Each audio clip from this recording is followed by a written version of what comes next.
Welcome to the Lytes Out podcast. This is Chris Lytes Out Lytle, and this is our journey to document the history of mixed martial arts. I have brought with me my friend, the MMA Detective Mike Davis, and together we will preserve the history and hear some great stories from the world in the era of the no-holds-barred. Thank you and enjoy. Welcome back to the Lytes Out MMA History Podcast. I am Joey Venti. With me, as always, the MMA Detective Mike Davis. Today, we have an early MMA pioneer, Carlson Gracie team member, fighter, trainer, promoter who's worked all over the world, a veteran of Pancrase, Rage in the Cage, King of the Cage, and a veteran of the UFC who's tasted victory on the sport's largest stage. The fight coach, Todd Medina. Thank you for being with us. Appreciate you, gentlemen. Thank you for your time. This is gonna Todd, be good. let me tell you something, Todd. In terms of legendary, just foundational people within the sport of mixed martial arts, without a question of doubt, you clear that barrier. And it is truly an honor for you to be here today. Wow, that means more than you know. I truly appreciate it. Like this opportunity. I'm gonna tell everybody, if you don't know Todd Medina, he's got a big online presence. The kind of questions that are lingering in the background that he's not asked yet, this is probably going to be one of our most entertaining episodes. And we're going to start like this. Todd, your UFC 5, you made your debut. Now, I've got other questions, but I usually don't start with the fights, but I am going to in this instance. 30 minutes, you described your workout as 30 minutes of jump rope, 2 hours of Jeet Kune, 1.5 hours of Jiu-Jitsu. Correct? Wow. I forgot about that. Yes. Okay. Let's talk about Jeet Kune. Who was your Jeet Kune instructor? Kenny Gabrielson. He was the first American black belt under Carlson Gracie. But if it wasn't for Kenny, I would have never been in the UFC because nobody was training anybody for the UFC. We had to kind of like keep it quiet for a while until Hoist and Ken Shamrock made the super fight. So, but he was a JKD guy, and like, you know, that's some serious stuff. So he also worked out with Danny Inosanto now. Yes. Okay. Oh wow. Yeah.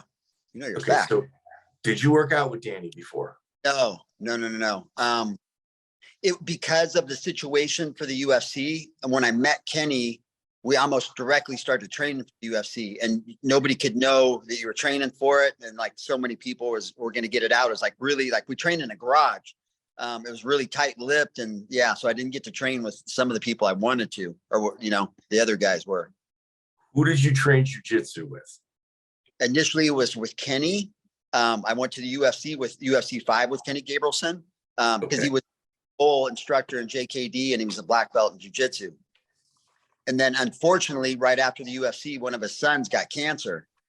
And then there's more to the story to get to this, but I was able to train with Carlson Gracie. And then I stayed, that's, the rest is history. I stayed with him and then we finished out the career. Okay.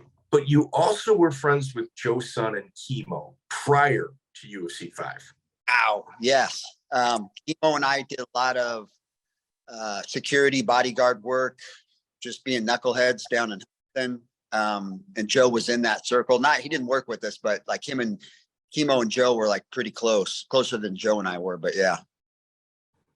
Okay. So here's our first trivia. I need you to either say yes or no on this. This is, ladies and gentlemen at home, pay attention. We interviewed Chris Brennan. Chris Brennan tells us that Joe Son paid Randy Ziegler to do privates with Hickson, learn everything he could, drive back, teach Kimo everything he could in order to try to beat Hoist, like a double cross. Were you aware of any of that? I was aware of it. So it's true. It's a true story? I don't think it ended up happening. Train tracks tried to get laid, but it didn't end up helping out or working out. So that's why I ended up Kimo ended up with Joe Moreira. All right. So who trained Kimo to try to defeat Hoist? Was it Ziegler through Hickson? Because Brennan described it just as soon as they saw Ziegler and Kimo's entourage, it just went up for grabs in the hotel lobby. Yeah. Okay, so yeah, in the end of it, it was. Sorry, I'm not trying to hold anything back. Yeah. No. Do keep in mind, if there's anything you don't feel comfortable talking about, we're going to keep pushing through the interview, and you call me tomorrow, we'll edit it. And I'll leave this in there because we've had to do it several times with people in the past. I don't want any issues for anybody. This is a straight history podcast. That's it. Okay, so my girlfriend, we just went to go get coffee before this because I just got done training. She goes, "It's going to be good. Are you excited about it or whatever? Or nervous?" I'm like, "No, this is going to be really good because these guys do their homework and there's going to be some stuff coming up. I don't even know like what's going to come up." But yeah, back at the Thunder Center, and like it was just all that back in the day, getting ready for that fight. So yes, yeah, Randy was there and he did do that because Joe had a little bit. So Joe had money, so the rumor was that he was just kind of like a drug dealer back then. No, he had money from movies. I think he was probably using more drugs than he was selling. No. Fair. It's fair. That guy used to pull up in front of my gym and just like he had in his car or van and just be loaded on whatever. I have no idea. And I tried to get rid of him and this and that. He wasn't good. But yeah, Joe is Joe. I'm sure if you wanted something, he could get it for you, but he did more using than he did selling. Okay. But I was told he was the man. Like you guys worked at like Margaritaville to a bar doing like bouncing and stuff like that. Yeah. But I was told that Joe Son was just the plug. Like he was heavily involved with gangs and was a bricklayer. He would supply people with large amounts of drugs. But you're saying that he's more of an addict than he was a supplier. Yeah, I don't like Joe. Yeah, I don't think Joe could really put something together down like that. Okay, that's fair. Whether it's street smarts or book smarts or whatever you want to say, Joe couldn't. Yeah, Joe couldn't put that together. All right. When did you start going to jiu-jitsu tournaments? Was it like 90s? Were you at you were at almost all of them back in the day, like the bigger ones, correct? Yeah, I never did them. Because I didn't get into jiu-jitsu for sport at all.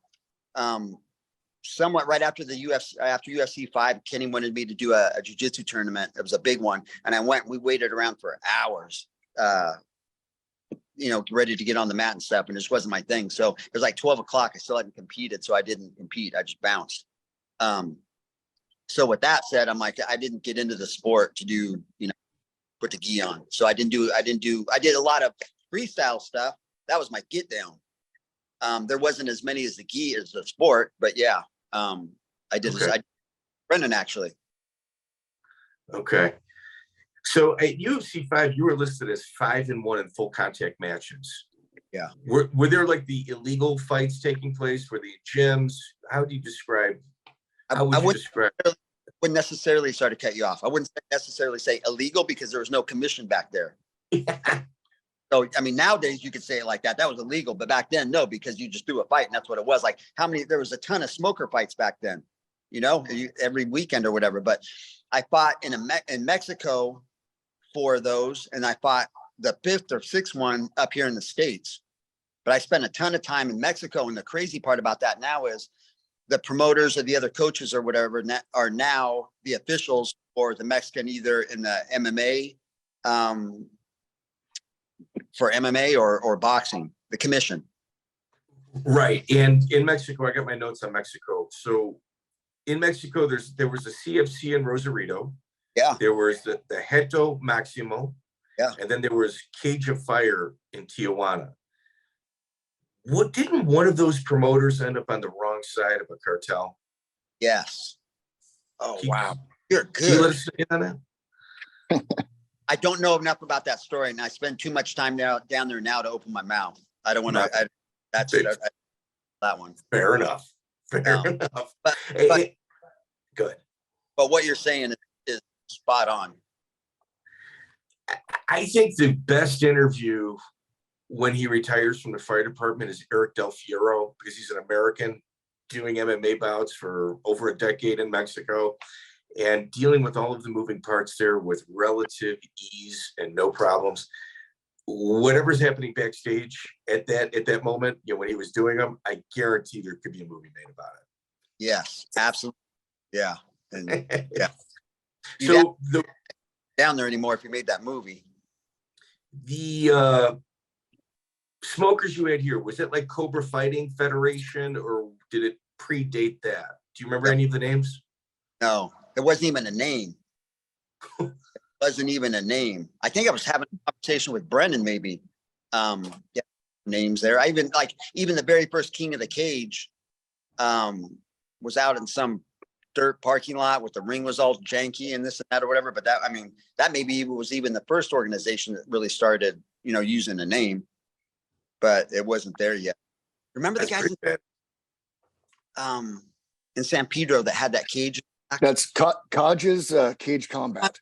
How good is that? Yeah. The first one to get it started. At the Dancing Waters nightclub. It was first Tuesday of the month for years. Wow, that's good. Well, I'm from the area, so I went to a lot of those. Okay. Yeah. First one. So the Kajas, that's the guy that says he invented the octagon and just didn't have enough money to sue the UFC. And dude, let me just kind of clear the air. On the surface level, it looks like, oh man, dude's a kook. But then when you look at the substance of his argument, he's got a really solid foundation that he's standing on. For real. And how close was Kaja to Hoist and all those guys, or San Pedro to Torrance? Yeah. So yeah, how close is that? Well, and then you got the Gracie in action tapes, and then the rumor mill saying, oh, they do live fights over here. And of course, it'd be a natural law of attraction for them to at least go see one. Yeah, for real. Yeah, like are other students seeing it or whatever. So I believe it. Yeah, I do too. BS. So on April 7th, 1995, you make your UFC 5 appearance. We've heard stories of people writing letters, showing up at like restaurants, even like camping out in front of the UFC doors. How do you thread that needle? To get in the UFC? Yes, your UFC 5. How do you get the invite? This is a goofy story. So it goes back to Joe Son. So I'm in college, UCLA at the time, and somebody gives me a tape of UFC 1. I go home, watch it. The next day I quit college. I'm like, what I'm going to do? My mom about loses her mind. So there's no internet or anywhere to look up UFC or anything like that, how to get in this thing. So I actually asked Joe Son. I'm like, hey, Joe Son, you're in the industry. How's this look? How do you get in this? And he tells me, he's like, hey, Todd, if you get in that, there's a good chance you're going to die in the cage. He said, just leave it alone. So for about a half hour, I'm like, okay, maybe this isn't for me. Then after that, I'm like, no, whatever it's going to take to get in, I'm going to get in. So it took me, I don't know, maybe a month or two to find how to get in and this and that. But in that time, Joe Son beat me to the punch and got Kimo in UFC 3. So, which worked out okay. So Kimo got in UFC, and then Joe and I were supposed to scrap to get in to see who's going to be in UFC 4. But when I got a hold of Art Davey, I went to his office. This is a goofy story. So I talked to him on the phone. He's like, yeah, come down because Kimo wasn't going to come back. He was going to Japan. They needed a bigger, different guy, that kind of thing. He goes, we could use you. But I walk into Art Davey's office, and he's got a big 45 sitting on his desk. And I'm like, what? And it was like kind of dark, gloomy, like Clint Eastwood looking movie kind of thing. I'm like, this is going to get real quick. But we spoke, and it all obviously smashed out. And then that's how I got in UFC. Was just a bunch of grinding and finding out how to find out Art Davey's office. And I got in like that. But yeah, Joe and I were supposed to fight for a spot in UFC 4. But for whatever reason, they took Joe, probably because he had a bigger name than I did, for sure, because he was in the movies. And it worked out well because I had a little bit more time to train. But that's okay. So you're a spiritual grappler. Let's get your plugs out. Dude, you're doing us a huge solid because we're digging in the weeds here. Why don't we plug your business? So here's my get down. I've been praying into this for a while. It was probably like 3 years ago. I got spirit filled with the Lord. Like, I'm all in. I spend 6-7 days a week, either in church or Bible study or worship, something like that. Went to school for ministry, all the stuff. The spiritual grappler, the Holy Spirit had me make this about 6 months ago or whatever. And the prophets that come to this feed the refugee camp and orphanages down in Mexico. Like I service the biggest refugee camp in Mexico. They have 4,500 meals a day they need to provide for kids and their parents and such like that. But like I'm all in on the ministry. I'm down there like 2-3 days a week, feeding kids, clothing kids, medicine, diapers, all this stuff. And then through that, now I started doing the anti-sex trafficking, moving like families around, daughters, little girls, all this and that the mean people down there, those jokers, are doing to these people. So legally, through political asylum, they're allowed to come get over in the U.S. But there's a process and it takes time. So I've been training for years if a company would pick me up or if I could go do that, you know, but nobody did. I figured it was my background. But now to come to premonition, I've started ground floor, and I don't say it's me, but I've started that process of my ministry doing it. So we're making a difference. And that's my plug. Like this spiritual grappler, spiritualgrappler.com, all the proceeds that come from that or people that donate to that actually it gets street cred because it's the food that we support these people with. And it's not only Mexicans, it's like Ukrainians, Russians, Brazilians, everybody from all over the world end up at this refugee camp, and it's huge. But they don't accept money. It's all through church. So it's donations and stuff. So that's my get down. They call them OTMs, other than Mexicans. Yeah. Yes. Yeah. So that's, thank you for some crazy stuff. There's some crazy stuff happening at the border. I lived in the country for multiple years. I speak fluent Spanish. And I will tell you that 100% of the people, 99.9% of the people crossing that border illegally pay a tariff to the cartel that do horrible things to the people of Mexico. And if they corrected that border, it'd be much better for everybody. Thank you for saying that. Absolutely. You know, people say, oh, I don't know, let's not get into it. Let's just move on. But Yeah, that's it. And I'm going to tell you this, guys.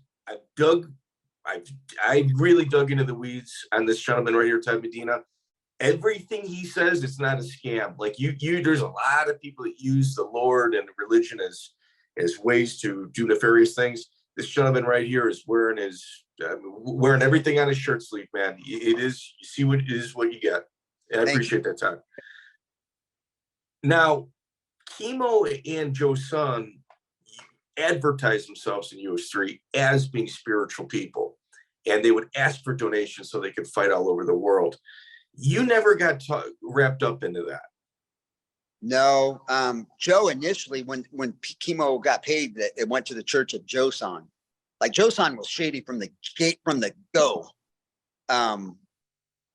Like every time he'd get money in his, I don't even care. Like that's what I was excited about, specifically this podcast right now. So we can talk about whatever. I'm like, if it's something I know that can get out, I don't even care. Because back in the day, you had to watch what you said or this or that or who you're gonna get mad. I could care less. Like every time that guy got was either on drugs, cars, or a motorcycle or chicks, you know? And it goes to show, look at his fruit now. Where's Joe? You know, Yeah. it just caught up with him. But yeah, they didn't like, we used to have church in downtown, or not church, Bible study downtown Huntington Beach. And it was good. It was a movement initially because it was just kind of fighters. It was just Kimo and I that fought, but guys who wanted to fight, or strippers. I mean, it was people that you normally wouldn't see in church. But it was it was all legit. It was Bible study, good. But Joe just always had like ulterior motives. I don't know if that guy ever stopped using drugs from the beginning. So yeah, that money that came through, I mean, I was as close to those guys as anybody, and I never saw that going anywhere. So that's it. Get me all fired up about that.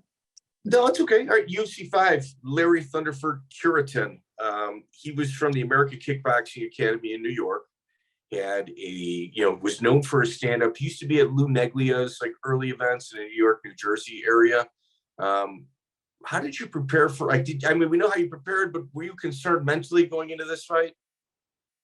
No, you know what got me though is nobody ever thought of or trained for is multiple fights. So I fought Larry was the first fight, and as soon as I got in the back and sat down, they said, "You're back up." I'm like, "Can you just give me like 5 minutes just so I can, get my thoughts together?" And they go, "No, if you don't come right now, then you're going to forfeit the fight." And I was like, "Oh, that's not good." So that was one thing back then. A lot of things that needed to get worked out. But no, we didn't know what we were doing. I was just fighting either in the garage or in the street, just getting ready for this UFC thing. But like initially, to keep it real, like when we used to pull from the hat, seeing who's going to fight who. Like I go, man, the super heavyweight kickbox champ's going to kick my head out of the cage, But yeah, it was just the nerves with it, and he had more experience because he'd been competing more, and just the whole thing. He had a lot of Golden Glove stuff too. I actually saw him. He was on the national Golden Glove scene as well. He was legit. Like Larry was a legit fireman. Very respected back in the day. Yeah, I like him. He's a gentleman too, before and after. Yeah, I mean, he was a real fighter. There was no emotion afterward. It was, man, congratulations. It was a guy that's been there and done that. I don't think he gets enough respect, but because, he had one UFC appearance. But at this event, John Hess and Andy Anderson fought where there was only 2 rules. And John Hess managed to break both, like the eye gouging and the groin kicks. Like he figured it out. Do you remember what the chaos was backstage? Because Andy Anderson got blinded from it. There was fines. So the first UFC fine is John Hess. Yeah. He said he broke his hand is why he couldn't continue. What that whole thing went, but then, the after party and everything out, he was good to go. But I don't think anybody, maybe Dan Severn and I don't even know who, were prepared to go multiple fights, or thinking about it ahead of time, because I wasn't. But John Hess definitely, like you say, broke all the rules and just probably happy to get out of there. It was just bananas. But yeah, he said he broke his hand. That's why he couldn't continue. So, and I was like, I came and I knew I was going to lose that second fight. I didn't care if I fought whoever, because I just didn't have any more in the gas tank. I was adrenaline dump. Yeah, I was just like, what? And I'm like, no, but my name on the contract. Let's go, win or lose. I'm here. Yeah, Dave Benito. He was a beast. Yeah.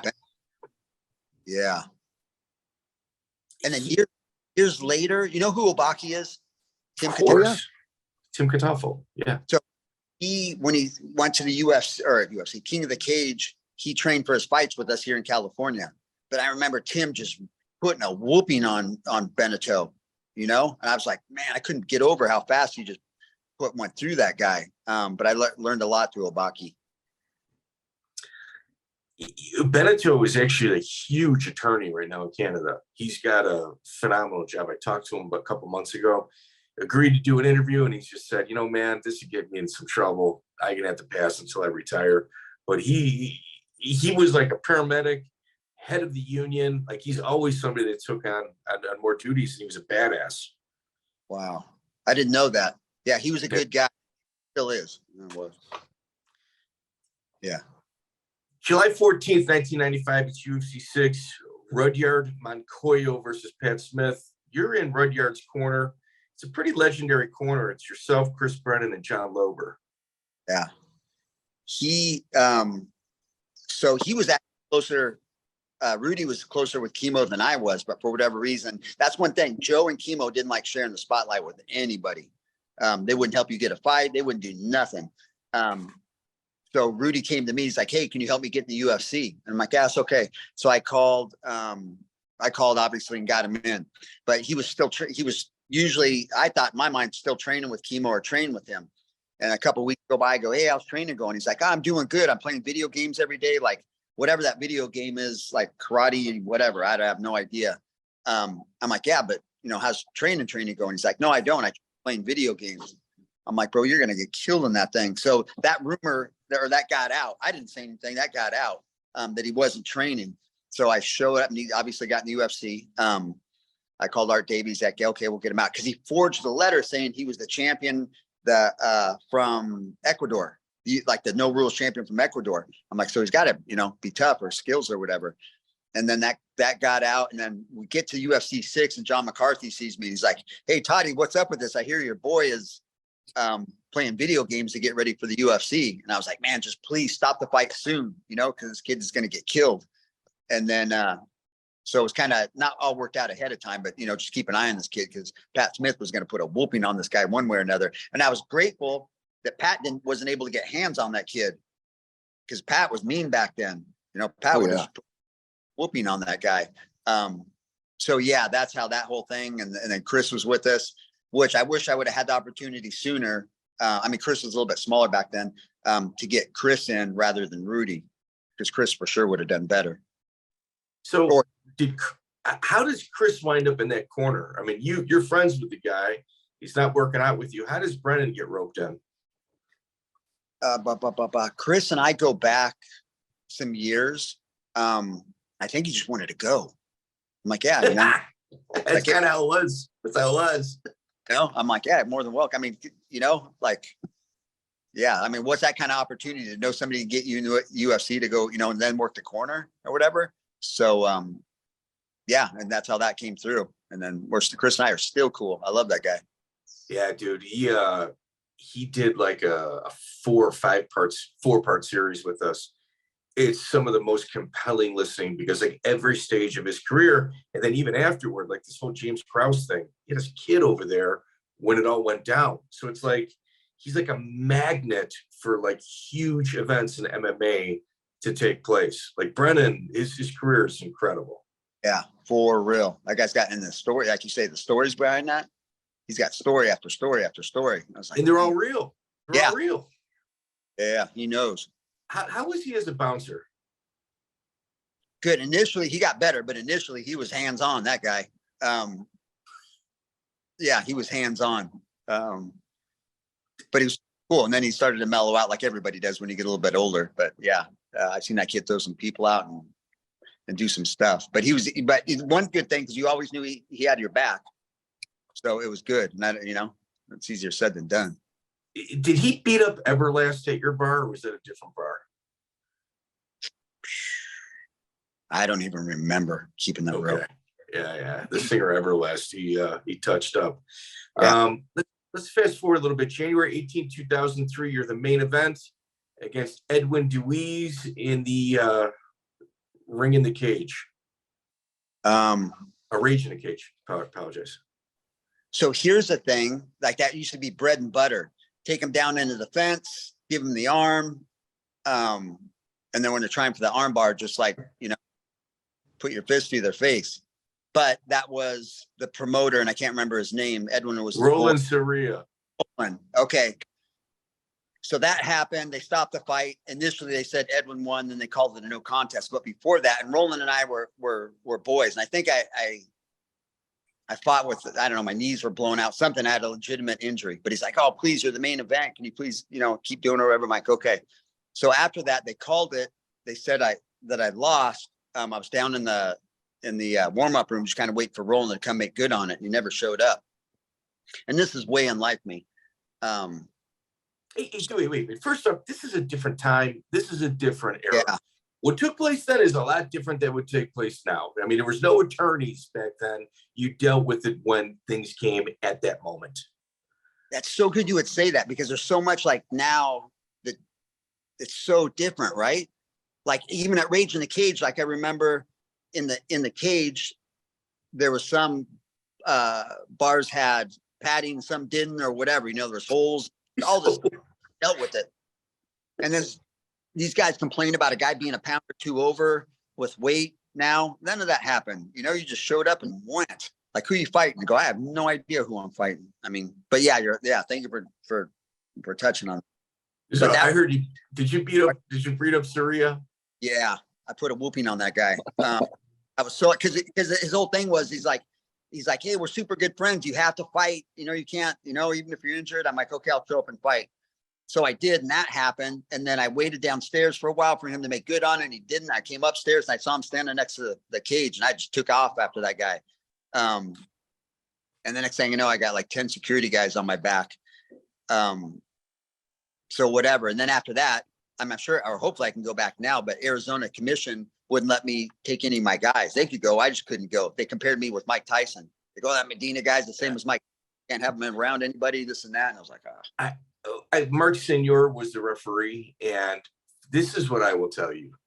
We've had Jamie Varner. We've had Seth Beksinski, Joe Riggs. We've done interviews with all of them.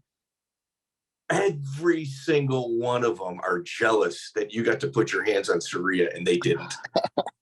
Oh, right on. I didn't know that. Thank you. Thank You have no idea. You have no idea. They were just like, they're mad at themselves that they didn't do what it is you did. Yeah, maybe it shows I'm a little bit like Tyson. I don't know, in the best way, because you can't. That's why I tell people, like with weigh-ins or interviews or something, like it's probably not a good idea to have somebody within 6 feet of me, because if he's running his mouth, I'm not that good to, or at least back then, just to sit on my hands and not do something. No. But You're a fighter. You're a fighter. Yeah. Oh, no. If you want to be disrespectful, we can get it. Did you also state in the pre-fight meeting to the referee that part of your defense is giving up the arm because you're very difficult to armbar? Yes. Yeah. That's weird. You would know that too. Wow. Yeah, that's like a move for me, or used to be. That is a move, because Matsui tried it, and it didn't end up well for him. And I would just punch as often as the ref would say. I'd let him hold it there, and man, they'd just be wrenching on it. And I've trained with the best in the world, and they were my training partners back then. So I knew if they weren't going to get me in it, nobody else was going to get me in it. So it just worked out well. But I did. I said that before and after. I might even still have that on tape.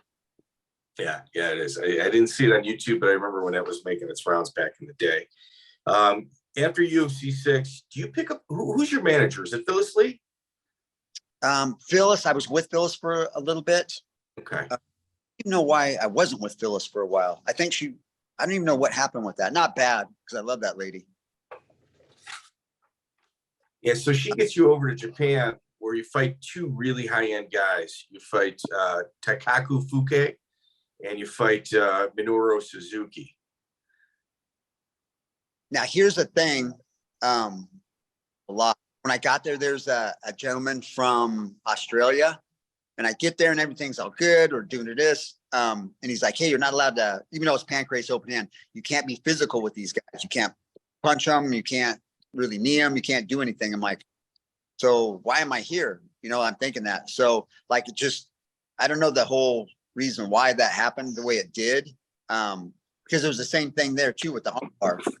But I don't know. So yeah, that didn't work out too well. But you sent John, and so that's what helped John Lober, because him and I were training partners when we were.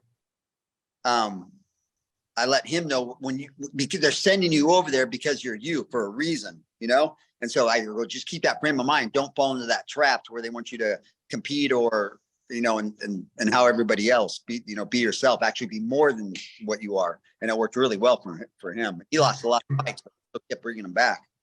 Was the person that said that you're not allowed to do certain things, was that Jason DeLucia? No. Although I do like Jason, he's a good guy. No, it was at the time, it was the only guy from Australia, and I can't remember his name. If I look that back up, I don't know if you have access to a computer on that card that I was on. Probably the first and the second time with Pancrase. He was on it as well. I don't remember his name off the top of my head, but it's the only guy from Australia. No, Suzuki beat you by armbar. Yeah. Did they have a conversation? I'm sorry? Papadopoulos? He was, I'm looking for. There you go. That's his name? Okay. Papadopoulos. Larry Papadopoulos. Gotcha. Yeah, Larry, if you're watching this, yeah, thanks a lot for nothing. Suzuki has had a few works. Did they ever approach you about that? Yeah, yes, sir. I got paid I was gonna get paid a set amount to win, and I got a different amount if I lost. Yeah. Much higher? Yes. And they didn't test for steroids. They don't test for so much if you lost and so much if you won. And in Japan, sorry, Joey. In Japan, sometimes when they give you like the higher loss percentage than the win percentage, it's more of like you're voluntold. Like it doesn't really seem like it's.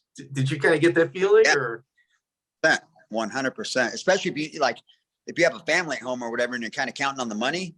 Yeah, for sure. Did Chris talk about that at all, Brennan? He did not with you, but with just other things where the guy was missing weight, having issues, and they were like, well, do you want to win? And he's just like, well, wait a minute.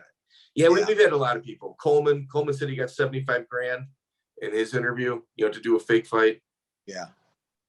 But I'm curious how much money we're talking about. Like what what was your loss bonus? And how much more was it worth? If you don't want to tell me, that's okay.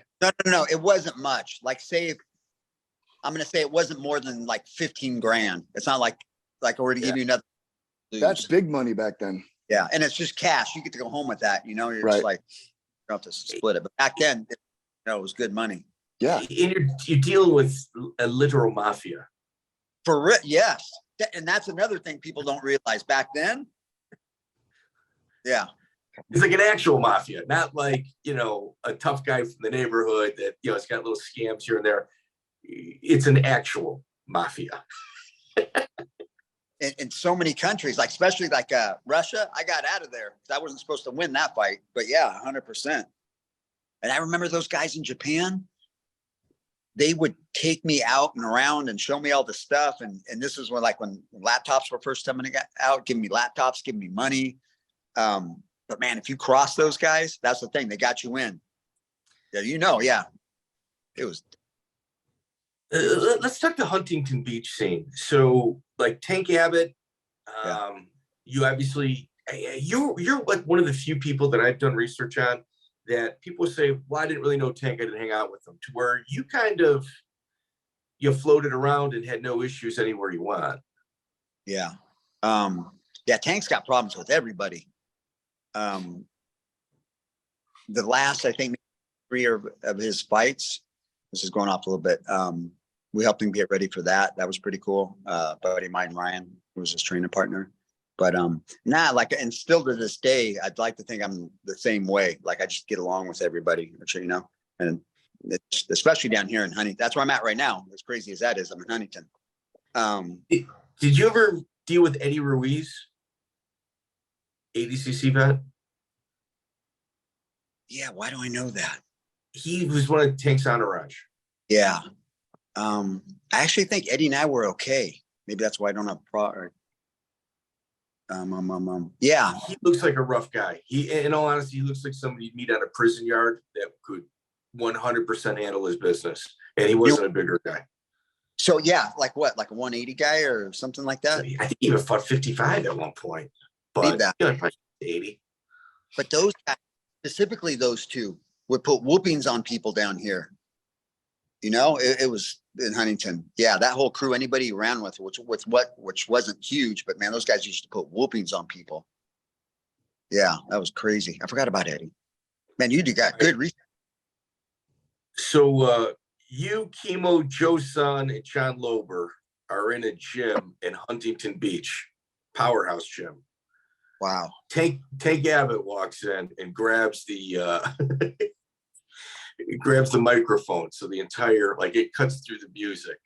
Can you say what happened there? Nah, I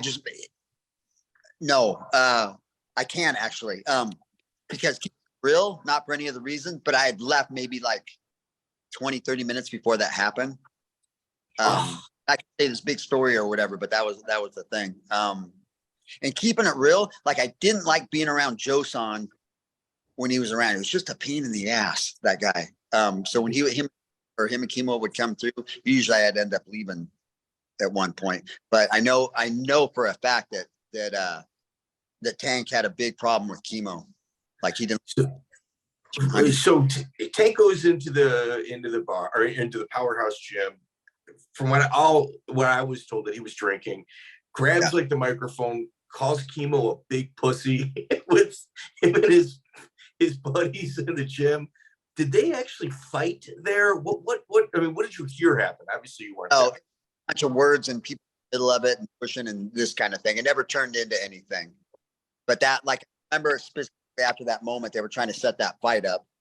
But no, nothing ever became of that. And if somebody said it did, then they're wrong. And I wish it did. Trust me, I wish it did. Yeah, that was good. Did you ever see Kimo do his demos of headbutting bricks? Yeah. That was a thing for a while. He at church, there was the Thunder Center. Like Calvary Church really accepted him. It was cool how that worked out. Kimo was just a different dude back then. He was good. Kimo was good. Yeah, Kimo actually has a really good heart. How him and Joe could hang out so much, I have no idea. But Kimo's got a good heart. He was actually a very talented fighter as well. Yeah, yeah, he's good. Has he been on the? Has Kimo been on the show? Dude, I got him so dialed in. He's teased me twice, and then I can't get him.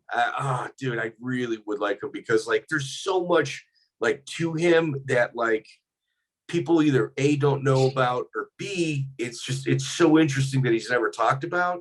I think he'd be one of my favorite interviews if I ever got him. Yeah. Let me see if I can help you with that. Oh, absolutely. Yeah, let me see. Dude.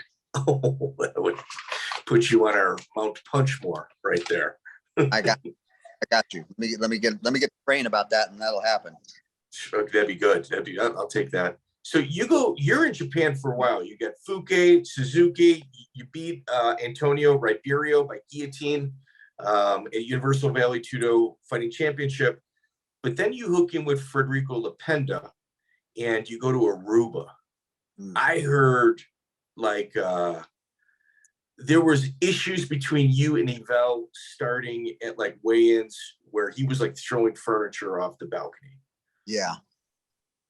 That there's a couple fights in my career. Like, okay, so there's a handful of guys, Tank, Lober, myself, I maybe one or two other guys. You call on the phone today and say, hey, you want to fight tomorrow? And be like, okay, let's go. That was one of those fights I shouldn't have taken. I was repoing cars. I was working during the day. I was working during the night. I wasn't sleeping. I took that fight as a vacation so I could get some sleep. But that was one of Ivel's things, is just trying to get in the other guy's head. But that guy had a problem with me for what, I don't know. I don't know, like just some guys are like that, you know, and it worked a lot of times in his behalf. A lot of times it didn't. But yeah, I took that fight, and that one I took a knee. That fight actually ended up with a broken jaw.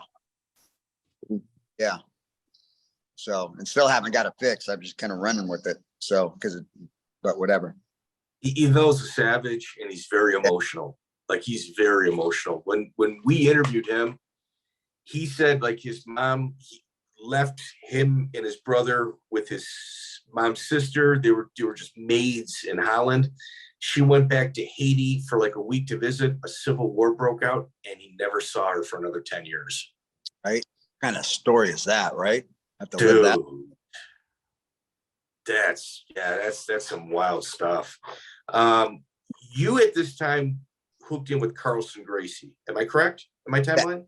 After beating that gentleman in Japan, Antonio Carlos Ribeiro? Yes, because those guys were rivals with Carson. I had met Carson once, but I trained with Vitor a little bit, maybe like a year before that, just kind of by accident. So when I beat that gentleman in Japan, Carson was like my best friend after that, you know, because I beat a Lucha Libre guy. So that's what opened the door right there. He goes, you can come train with us. And I was like, no, he's not going to let you. He's not going to let an American come train. So I was the first American with Carson. So we get back home, and I'm immediately at his door like every day. It still took a couple months for them to allow me to train, but Vitor passed. And he said I was good. I knew a couple of the guys with him passing. And they said, no, you can trust him or let him in, whatever. Because still I was like 260, 280. I don't know what I was, but I was big. And they needed a big guy for training partner. So it worked out. Who was in the room? I'm sorry? Who was in the room? Vitor Belfort. Who else? Vitor, Murillo, Mario Sperry, Rodrigo. Yeah, not as much, not like I thought. Oh, Valige. Alan wasn't there as much as I thought he would have been, because he was both down in Newport, Alan and I, but he just didn't feel like making the drive, I guess, or you know. But Waleed Ismail. Ismail was there. Man, dude, that is like a bonkers lineup though. Like that's a room full of the greatest fighters in the world at one time. Yeah, at that time there was no team, no fighters better than what was in that room. Like Carson, like reporters would be there, or like there was always a lot of celebrities or whoever. Man, Carson would boot everybody. You had John Peters. John Peters financed that gym. other than John could stay because he financed it, but Carson would boot everybody. But the things I saw in that room and the things that went on were bananas. And that was like, I'm so grateful to be a part of that at that time, you know, because the things I saw and experienced and learned and all this stuff, I really got to see and know Carson like at a deep, deep level. Yeah, it was crazy. Once Valigia and I were training, and they got the big sheets, because it used to be like a dance studio before we moved in, big sheets of mirrors up on the wall, and we're going, and Valigia's trying to take me down. We go up against the wall, but he runs into the mirror with his head. And man, puts a big old gash all over. There's glass everywhere and there's blood everywhere. And the little sucker still wouldn't stop. Like Valigia's straight crazy in his head. And I mean that as a compliment. But yeah, there's some crazy fights that happened in that gym. Crazy fights. It was good. So with Carlson Gracie, did you get to know him as a person, or was he more standoffish because he was with the Brazilians? No, I was glued to his hip. And what helped when we would get there initially, because I'd already fought in the UFC, and those guys were just a bunch of knuckleheads. Like I would clean the bathrooms after we would train and clean the mats and do whatever. And these guys were like, well, you already fought in the UFC. Nobody's fought in the UFC yet. When I first started with them, why are you doing all this? But Carson just saw the respect and how that worked. And so he really took me in. Like I'd go over to his house, like when we weren't training, and just sit and like, the language barrier was a little bit off, but would still, you know, he would show me things and teach me things. And as my Portuguese got better, you know, obviously he was able to teach me more, but I was glued to that guy's hip. And he was like a father figure at the end, you know, because we really got deep with it. He let me open up my gym in Newport Beach, you know, as a Carson team member. Never Carlson Gracie affiliate? You were an affiliate? I didn't have to give that guy one dime. He goes, I won't accept any of your money. And when I first opened, he goes, this is the most beautiful gym I've ever seen. And then there's a lot of photo shoots and videos and stuff, but he was like really good to me, that man. You also were the blue belt in a couple instructionals that they would put out. Yeah. Wow, that's good. Here's one with Carson. Like he would always leave like 1 or 2 steps out or add 1 or 2 steps more in, because he was always about making it simple or whatever. But then after a while, when I showed my true colors, he allowed me to start making some videos with him and this and that. That was really, back in the day, that was crazy cool. I mean, it still would be now, but that was crazy cool. But yeah. What an honor. So Alan Goes, did you ever get any mat time with him? Yeah. I trained with Alan for quite a while down here in Newport. So that's what that helped too when I Carson, because Alan gave me the thumbs up that I was good and I wasn't a creonch and you could that. How talented was Alan? Alan at that time? Still with the gi on, I'm not saying not with that, but with the gi on, that guy could do some stuff. Like if you're in the Orange County, or I think he's down south a little bit, with the gi, like that guy could do some stuff. Like he was an 7 or 8 time. I'm saying 8, probably 7. I'm going from memory, so I apologize. Jiu-jitsu like champion, like Brazilian country champion. And he was a black belt at the age of 18. So technically speaking, you couldn't get a coral belt faster than Goes, because he got it right at 18. And Carlson used to, and wait, so to further that, he never lost a single match over like that 7-8 year period, except one in the absolute division by an advantage in overtime. So in terms of like savage competitors, anybody leaving Alan Goes off of that list is just, they're either sadly misinformed or they don't know. And it appeared to me that Carlson, the most respectful way I can say this is he kicked shit off, and he did it even with family members in order to better jiu-jitsu. More than anything was bettering the sport of jiu-jitsu, and he sacrificed relationships to do that. He used to always say Ricardo Libório could beat Rickson. I don't know if he ever said that about Goes, but why do you think Goes and Rickson, I mean, if Rickson's the jiu-jitsu guy, the Gracie family, Goes was one of the most fierce competitors that the country that's ever come out of the country. Why did those two never meet up? Wow, that's a legit question. And there was never trash talk about it either. So I've been in the, but both of those guys have been in the together. Wow, that's deep. I gotta dwell on that one for a while. There's no trash talk. There's no ever talk about setting up a super fight or anything like that. Wait, was Carlson not confident in it? I mean, maybe that's why. I don't know. Maybe. But he was confident. Libório, like, yeah, he would talk smack on Libório, like he would run his mouth about Libório, because there were sometimes in training, like, this is goofy because I was heavy. I was maybe a bit heavier than Conan. Carlson and Conan never let us train together. I've never wrestled once with Conan. So he's got his reasons, but yeah, you're right. He would run his mouth about Libório and Hickson, but never once about Allen. I don't know. I wonder. Like, I had Allen on, and Vitor and had a lot of respect, and everybody did in a sense, but had a lot of respect, maybe too much for Hickson. Because I get that. I get that. They were talking about maybe trying to put Vitor and Hickson together in a fight in Japan. Oh my God. But don't think, I'm not 100%, but I don't think Vitor was cool with it, but he wasn't pushing for it. You're talking like 18-year-old Vitor at the time too. Yeah, good point. Good point. Yeah.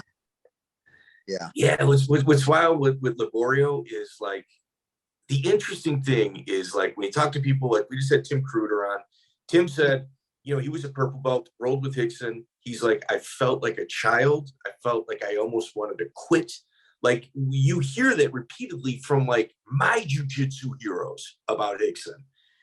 And then you also hear that same thing about Libório as well. Like, some really respected members be like, yeah, had 3 months off because he was sick or hurt, comes back, submits everybody that's ready to go to ADCC.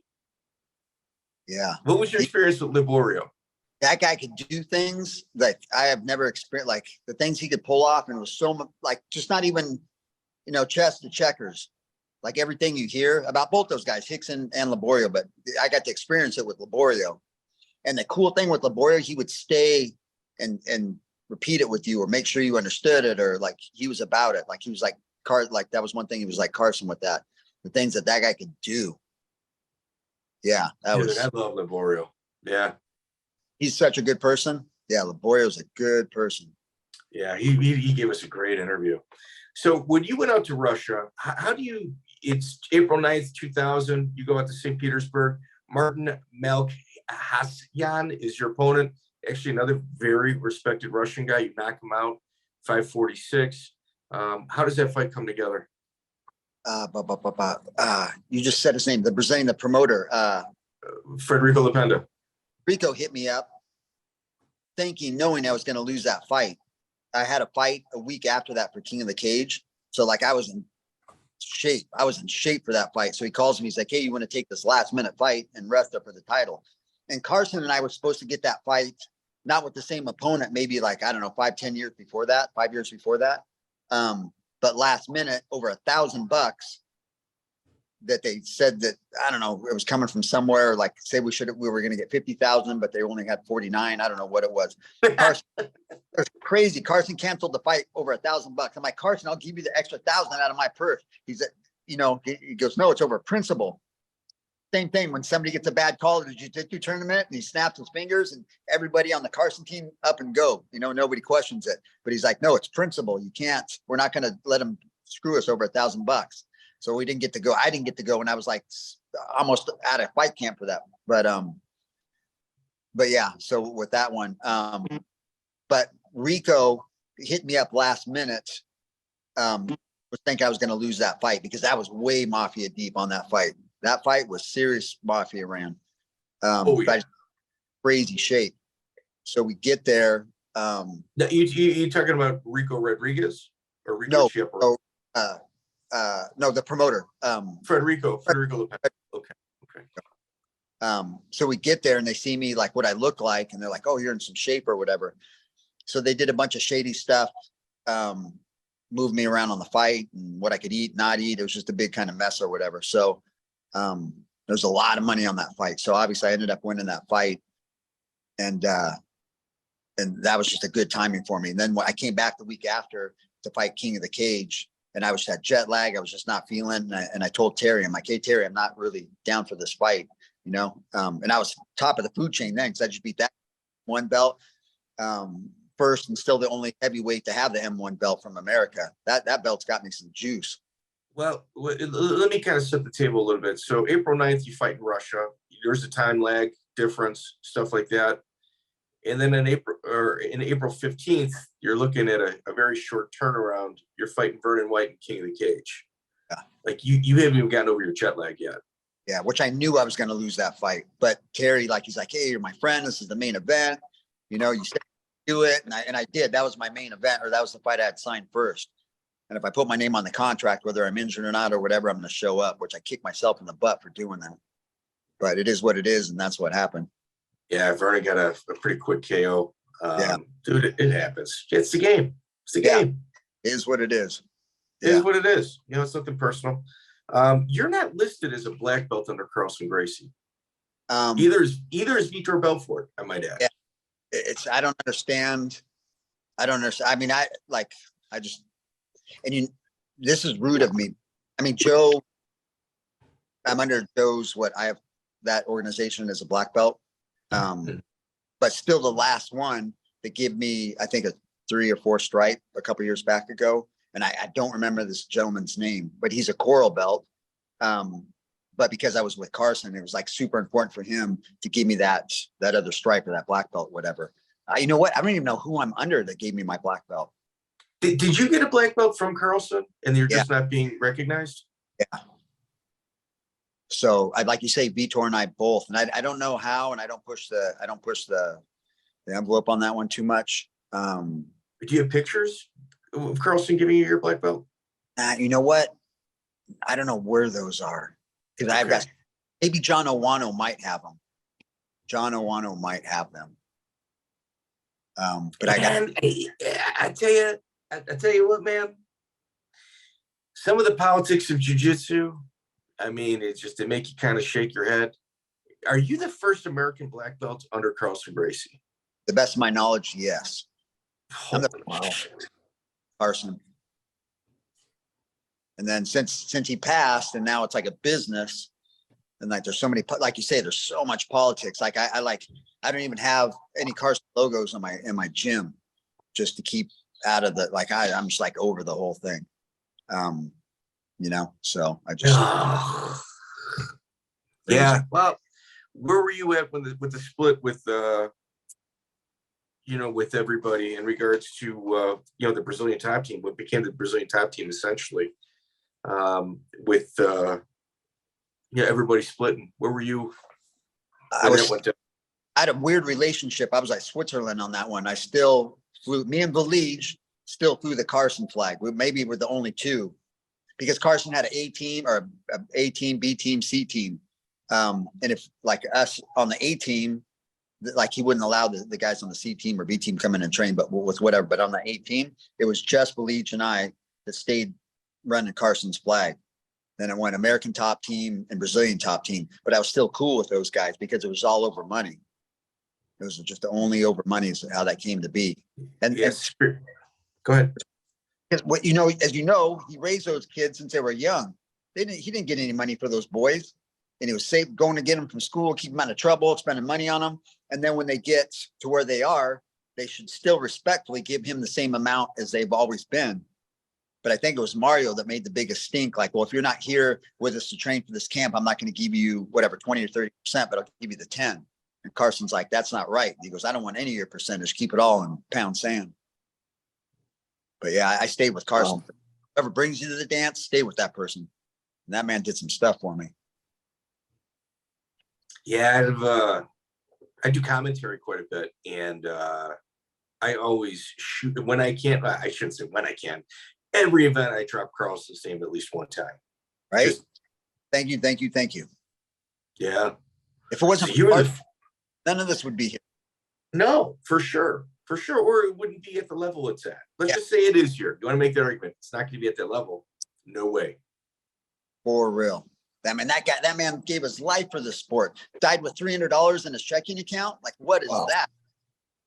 what is that? You know, he's terrible. He's like, you don't have any money, come train anyway. And He took in a bunch of street kids. Man. Look what he made. Yeah. Of a bunch of street kids who gave him a bunch of static for not paying him what they should have. But Valij, like I honor Valij for that, because that nothing's going to change. Like, yeah. Crazy. Did you ever train with Eric Paulson?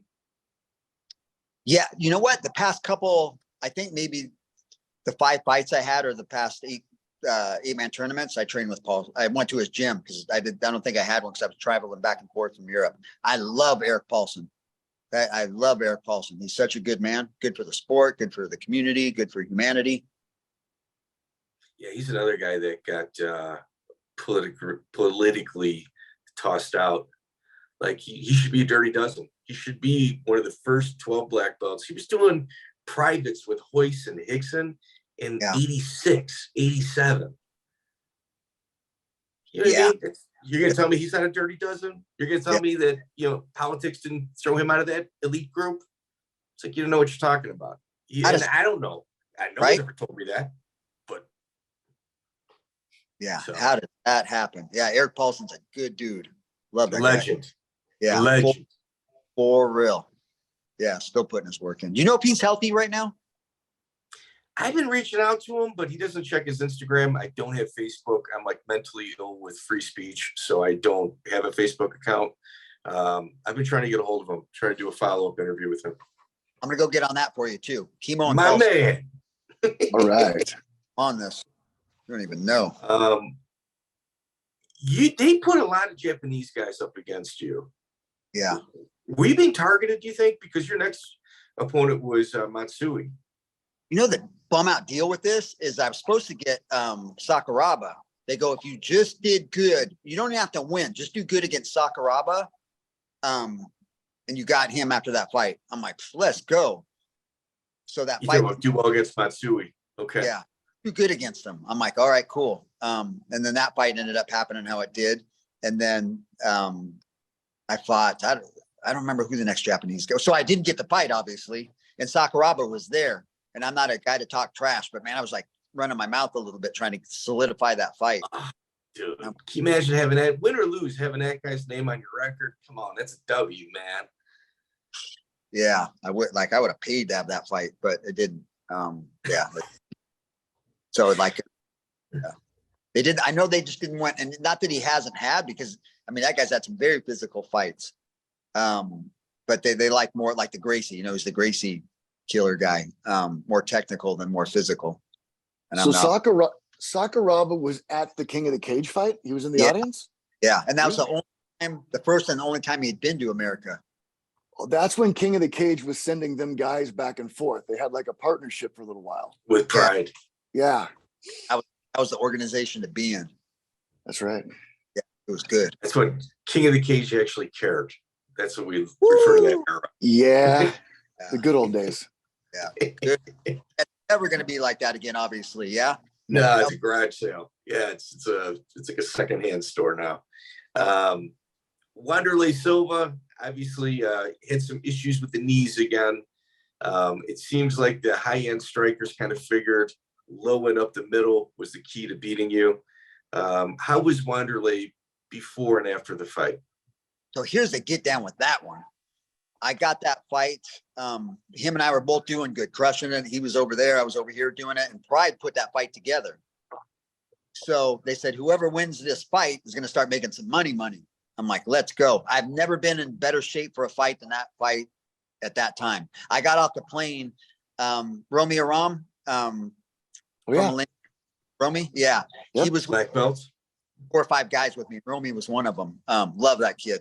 He's been with me since he was like 18. Yeah. Rodrigo is the best ever. Those guys. Rodrigo's the best. I get off the plane. Look at I took everything to the next limit on that fight. I go, I'm going to do this. Well, so did he. He, because he was juiced to the gills. Yeah. Right. Go ahead. They're thinking Romy's me. So I didn't even look like the same person. And they're like, what? So I get there and they make me give them my passport. just a bunch of shadiness went off or whatever. I couldn't go to the weigh-ins, couldn't go to any media or whatever. They go, Wanderlei cannot see you or whatever. I'm like, okay, cool, whatever. I mean, I'll like, again, I'm not a guy to talk trash, but that would have went a completely different way. So Friday night, we fight Saturday. Friday night, it's like 3 a.m. I'm up, I'm starving. I call Romy. I'm like, hey, you hungry? He's like, yeah, let's go get some food. We walk around all of Brazil, can't find anything. So we get back, I order room service. I get a turkey sandwich. I cook it up, I eat it. Like 2-3 hours later, I'm sick as a dog. Like I'm throwing up, food poisoning. Like it just hit me. So it's Saturday going through the day. I call the promoter. I'm like, hey, I'm super sick. But same thing, me being me, I go put my name on the contract. I'm still going to fight. Was thrown up in the room on the way to the arena, warming up, the whole thing. So that was another one ahead of time. I knew I was going to lose that fight. I got a big crack that goes behind my eye and down my cheek from that fight.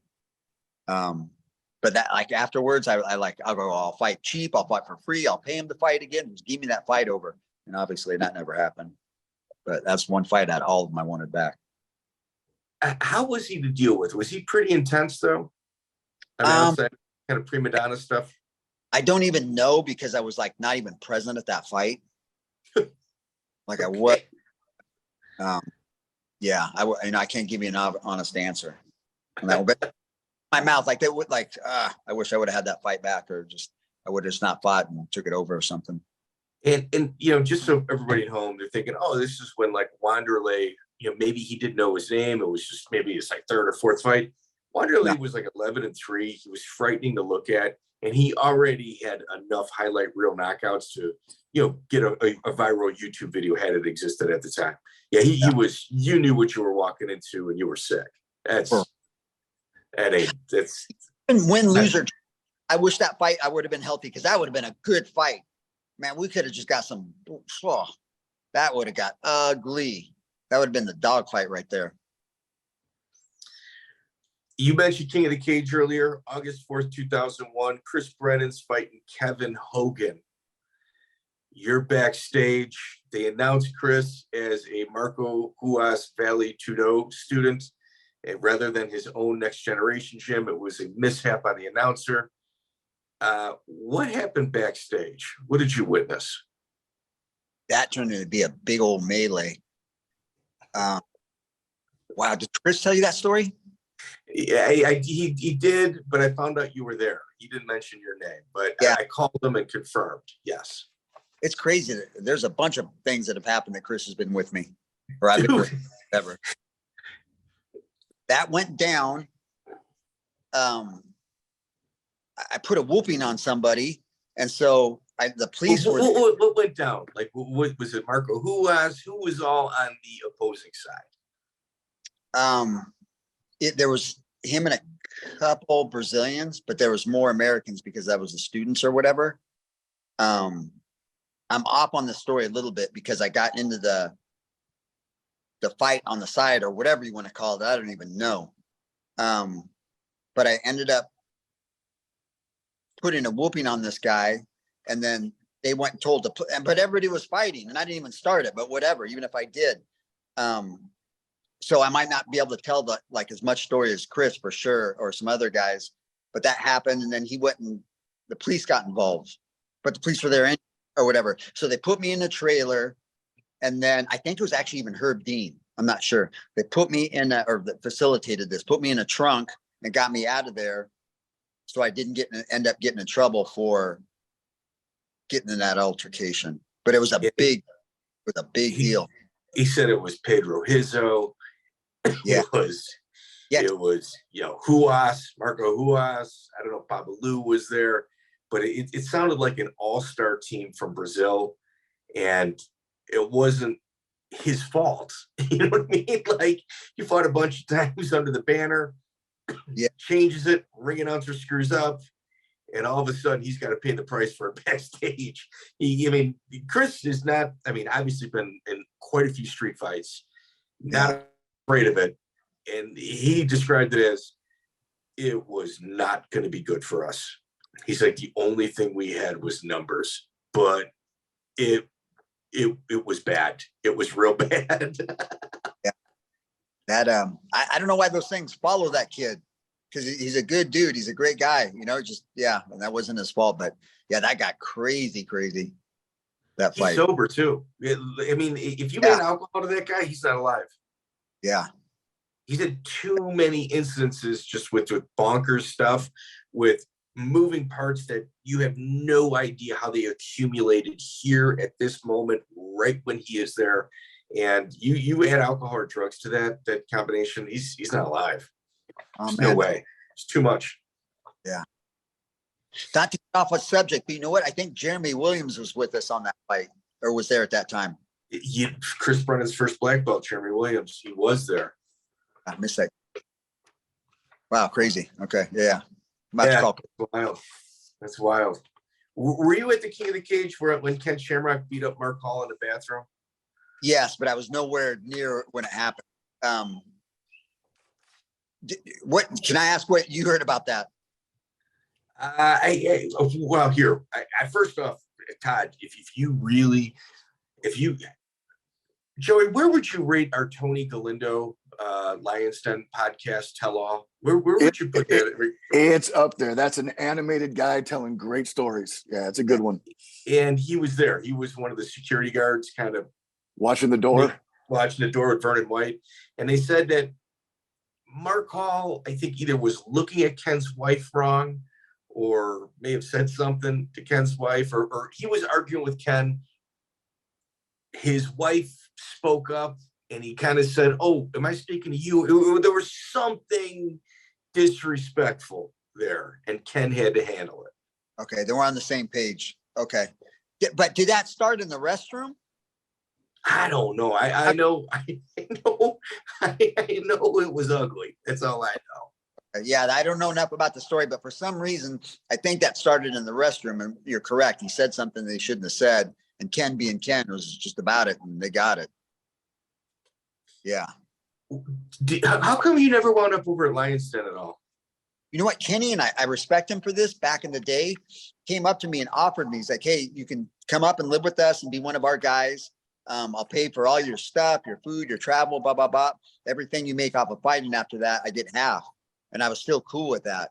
I don't remember. It was no bad blood. I don't remember why that didn't end up happening, because shortly right after that, I started going to Pancrase. So, but I'm grateful. Nothing against Kenny or Lions Den, because I'm really good with all those guys. But obviously, if that would have happened, I would have never made it with Carson or been with that team. And that's my guy right there. So, but I'm super cool with Kenny. The guys on the team, even Vernon, whatever, there's no bad blood, but I don't know why that didn't happen, because Kenny gave me a sweet deal. Come up, live with us. We got everything covered, you know, all expenses paid. I'll give you money and I just get half of your purse. Wow. You trained with Dan Henderson as well. Am I correct? Never been on the mat with him.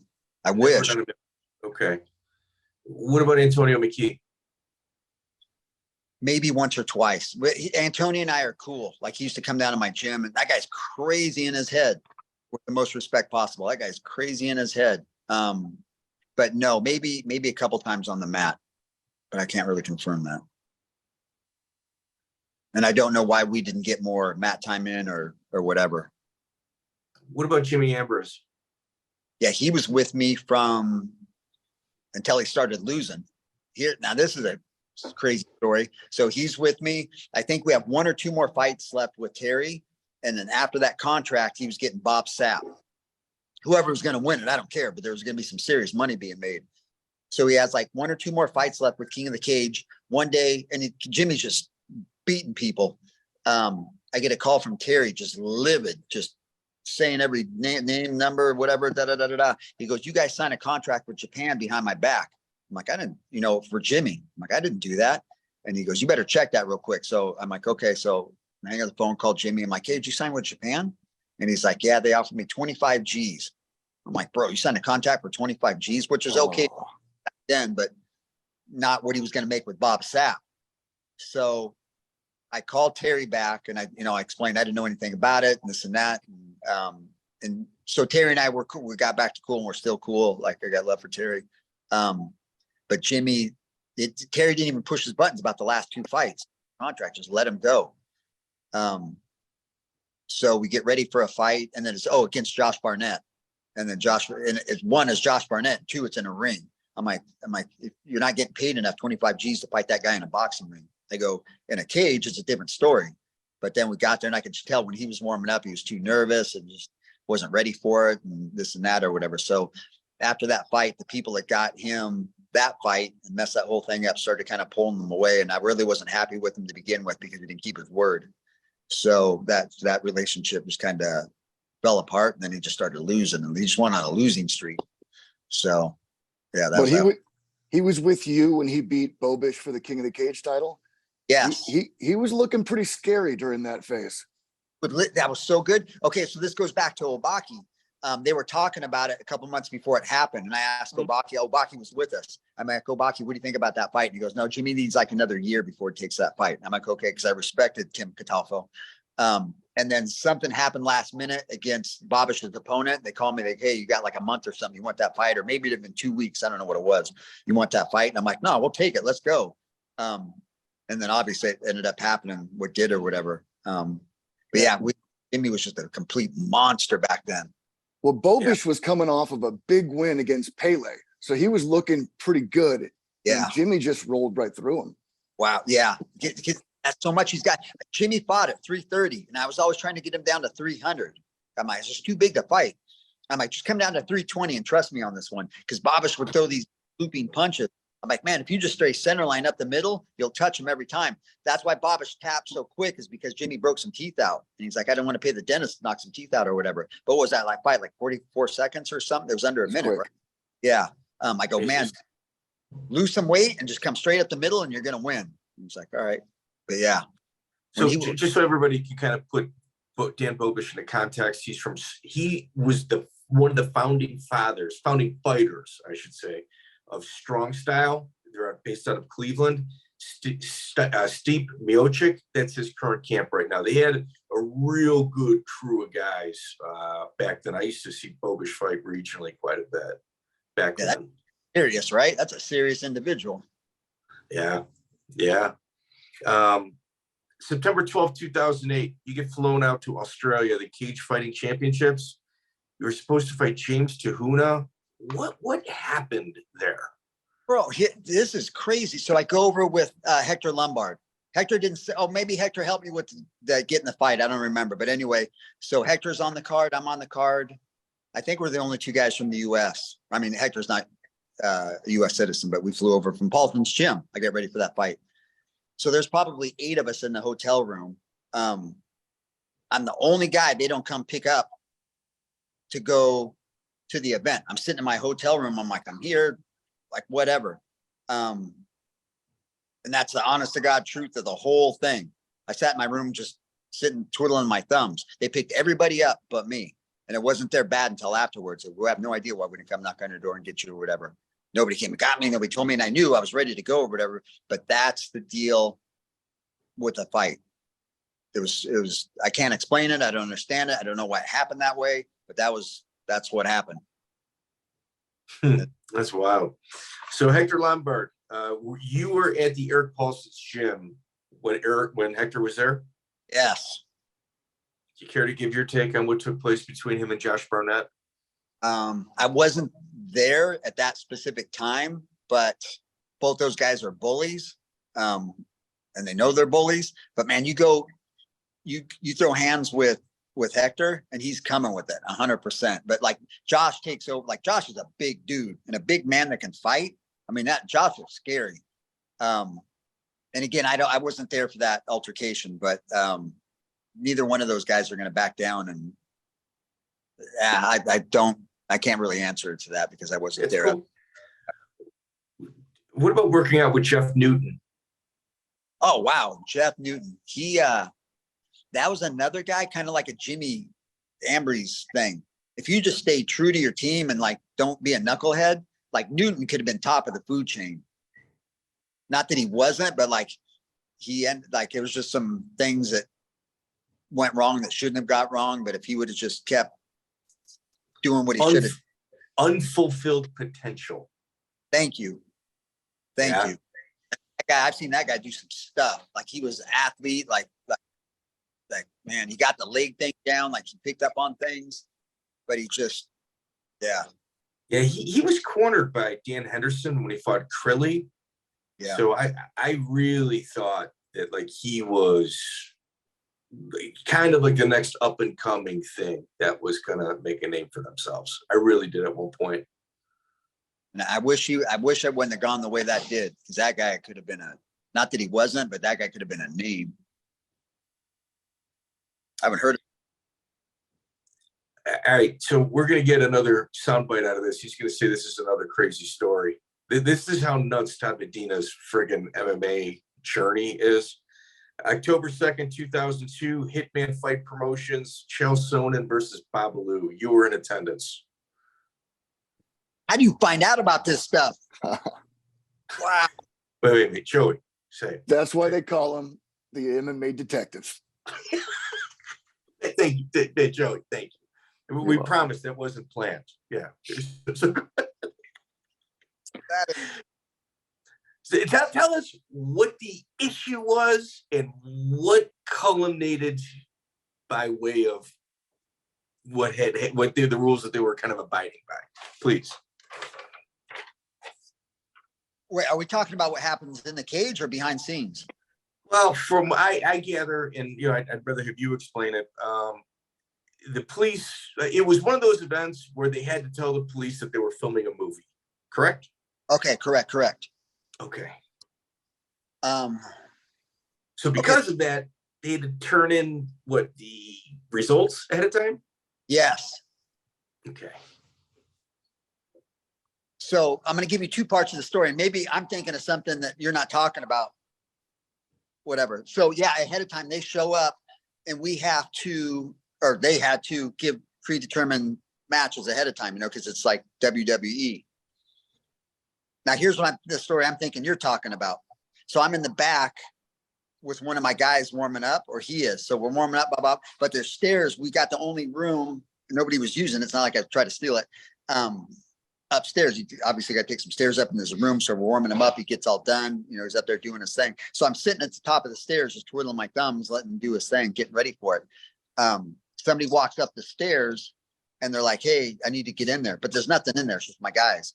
And I'm like, "No, it's getting used right now. It's good. I'm being polite as I can with the guy or whatever." And then he's being super persistent. He's been drinking a little bit. Wouldn't leave it alone. I'm sure there are some words spoken, but I can't put my finger on it too much. But it was Tito's cousin. And so because it was Tito's cousin, the guy thinks he can run everything. And then after a while, it kept going. So I stand up on the stairs, and now his head is about chest level for me. This guy's telling me what he's going to do to me, all this and that. So I push kick this guy down the stairs, and he goes down maybe like 15 feet, ka-dunk, ka-dunk, ka-dunk. And then I run down the stairs to get at it. And then I go to kick the guy in the head, but slipped on some beer.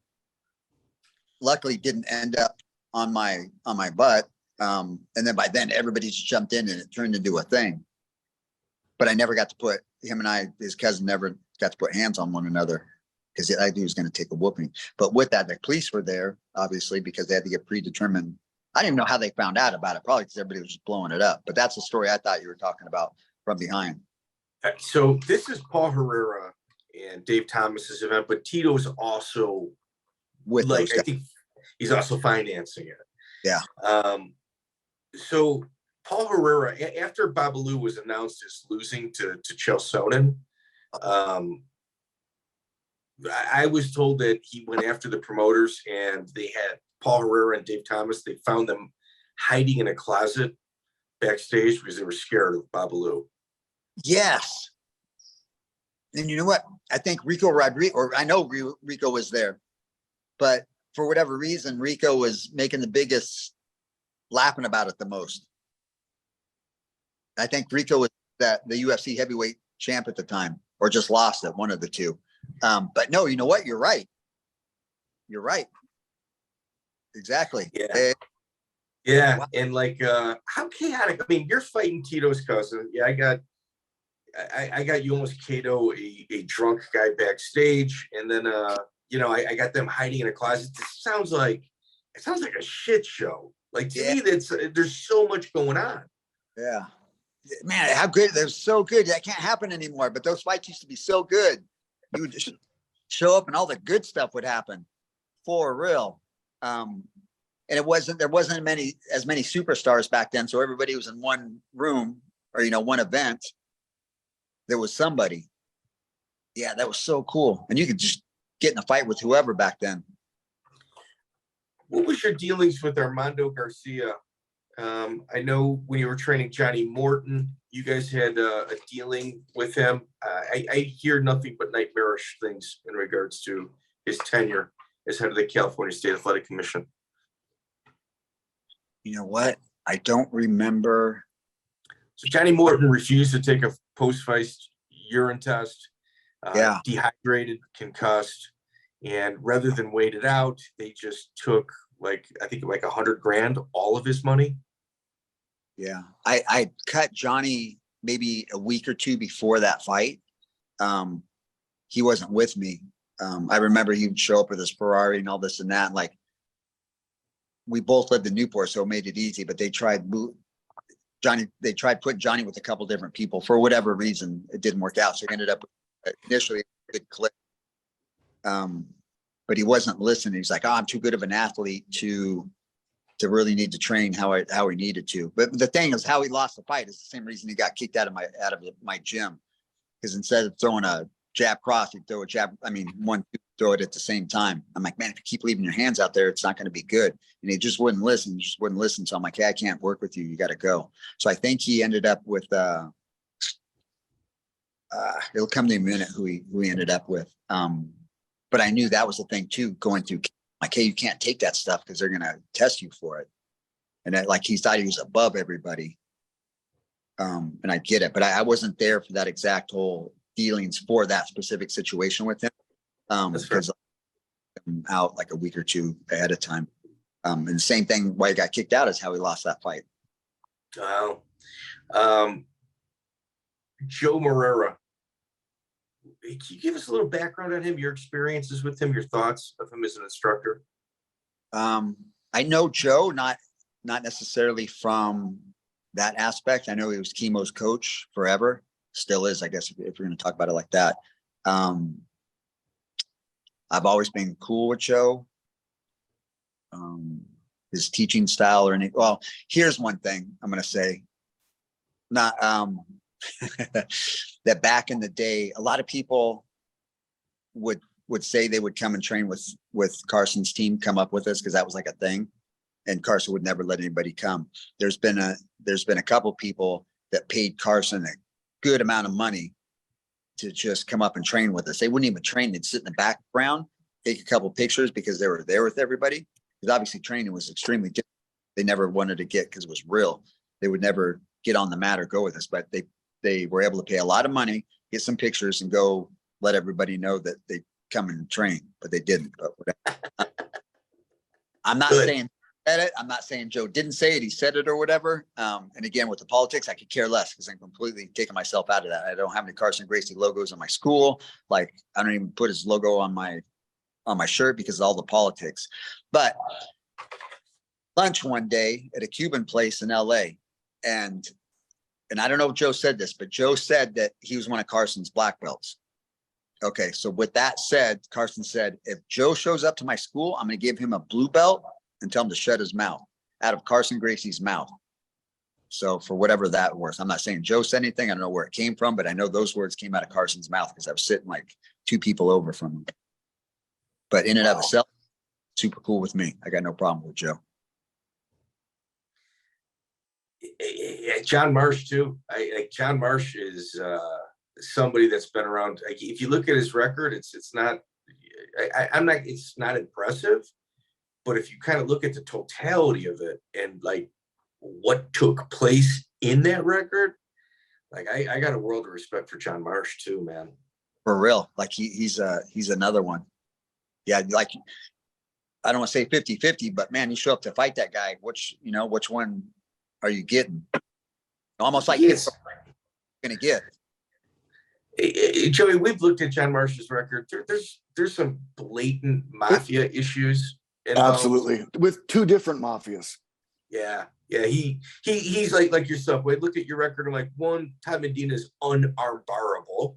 Like, there's no way. Like, Todd Medina gives arms to get better position. Will even put himself in a worse position, give the arm to put himself in a better position. I'm like, man, those fights in Japan. I go, he didn't have a choice. That's our pre-fight interview. When we were prepping, I'm like, no, man, that's you're leaving here with this, whether you like it or not.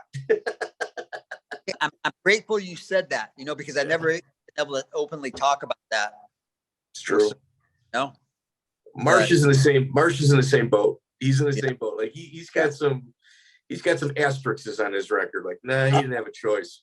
Absolutely. Watch the Taktara fight and tell me that there wasn't something crazy going on.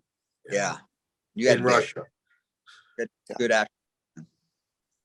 So Todd, best can you give us, Todd, this is what I want from you, man.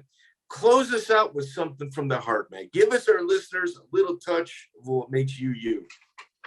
Bro, like at the end of the day, like I started, like whether you believe in Jesus Christ or not, and how this reaches people, I don't know, but this is put on my heart. Like I was able to travel the world, fight, no rules, learn from the best. Like the people that were put in my path to learn from are just bananas. Like it's just crazy. And now through all that, this and that, like I'm able to help people all through Jesus Christ. And if you're not a believer, and if you're shaking your head at this right now, like he's real, like he wants to just make your life better. Like if you haven't, just ask Jesus to come in your life and watch what he does. It's the Pepsi challenge. Watch what Jesus will do in your life. To say, Lord, come into my life and thank you for dying for my sins, and watch how much better he's going to make your life. No matter what you think you've done bad, he's going to pull you out of it. What situation you're in, he's going to pull you out of it. This platform right now, I'm so grateful for this opportunity, because at least one person this is going to save. And that's my whole get down. And like, it comes from like, I've been on the biggest stages or fought the no rules, all the stuff. And I'm not trying to put shine on that, but it was to be able to reach somebody right now, specifically, if not more, on this podcast. And I'm like, Chris Brennan has a good podcast, and I got love for Chris, but this podcast is the best. The amount of research that's gone on behind the scenes for this is next level. But in and of itself, it's just that I honor you, gentlemen. I'm grateful. And I want to thank you for the opportunity to allow me to speak about Jesus. And that goes far with me. So thank you. 100%. Todd Medina, I'd say you're one of the guys. There's two things I'm going to do. One day I'm going to make a trip to Brazil and get my picture taken with the Carlson Gracie statue there. Two, yeah. I'm going to get my picture taken with yourself. I know bare knuckle boxing is coming to possibly Tijuana at some point. I plan on making some California gym trips. Yours is on my list. So let's plan on meeting at some point in the near future. It'll be my pleasure. Thank you, sir. Appreciate it, Todd. We had a couple delays. We finally got it. You mentioned Medina, and we were like two school kids on a playground. Yep. I knew it'd be a good one. Dude, you called that from the beginning. And like, part of it is like, we kind of look at how many interviews they've done, what they've talked about. And there's a lot out there on Todd Medina, a lot, as there should be. Guy's a legend. And right. There's just a whole bunch of, we didn't uncover a stone. We uncovered a gravel pit there. There was a lot of history with that guy that he's either forgotten to talk about or no one's had the knowledge to even ask. That was a good one. Absolutely. When I started training in MMA like 20 years ago, he was the first guy that I had seen on TV before getting to train with him. So I was kind of like starstruck. This guy's been in the UFC. Yeah. You fast forward 20 years, when I decided I was going to go track him down and find him, I didn't know what I was going to find. We've run into guys that were homeless or had battled with addictions or CTE. This guy's sharper than he was in 2001. So it was great to see him doing so well. He's sober. He's sober. Yeah. Long-term sobriety, Jesus, whatever you want to attribute it to. Like, even if it's Jesus, Todd's meeting that guy halfway. He's clearly walking the walk. You do whatever it is you have to do to be a better person. Absolutely. I don't care what it is. If you're going to be a better person, you need to take a couple steps in that direction. I'm all for it. Yeah. So, man, good. Let's do some plugs. All right. Ty Green has been killing it with our timestamps. Everybody owes that guy a personal favor because, I mean, they're a little bit late. They're a little bit after, but he's done like 6 of them, and they're friggin' amazing. So we're catching up on timestamps. We're doing Ask Me Anythings. So, like, we've got future guests already booked, good verbal commitments. John Hackelman's one of them. By the time this drops, it's probably already going to be recorded. But we're over on mixedmartialarts.com. There's an underground forum there. And Hong Kong Fooey puts it up. He posts the name. He's one of the moderators. And we list who we're getting an interview with. And any little questions that you guys might have, as long as they're, decent, we mix them in with ours and we give you guys a shout out. So if you guys want to participate in this show in regards to like throwing questions at us with the guests and know who we're interviewing beforehand, mixedmartialarts.com, register for the underground forum. It is a jaded place to go. It's fantastic. I enjoy it. I've been posting it recently. Joey, anything else? No, like, share, subscribe. The only way this grows is if you're mentally ill enough to like this content, chances are you got a couple of friends that are just as obsessed. So turn them on to us. That's it. Dude, we lost 300 subscribers in the last 4 days on YouTube. Only try on not YouTube. to take it personal. Dude, Joey, you might have to be working with your shirt off from here on out. I'm not above that. But like, I think it's just YouTube being YouTube, or I mean, we don't have bots posting on our channel. So yeah, we went from 3,500 to 3,200 subscribers, which is criminally low to begin with, overnight. So we're trying to kind of game the system here. I hate to use that term, but like, in order to catch a better algorithm, we need comments on YouTube or reviews on iTunes or a rating on Spotify. If you guys could do that, it helps. Like Joey, you've seen our numbers. They're really good, but we're like on the precipice of breaking through. We just need a little bit more. And once we get that little bit more, I think the audience share will come and we'll be able to pay for the podcast by itself. Yeah. When you compare us with the numbers of every podcast out there, yeah, we're on a good week, top 10%. But to get to the next level, we need help. Yeah, that's true. Joey, always a pleasure, man. I think, I don't know who we got lined up next. John Hackelman, obviously, is next week. And your old professor, Rodrigo Medeiros, has given us a green light.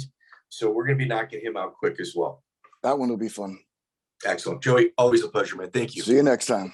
Check out the full interview on iTunes, Spotify, and all major podcast platforms.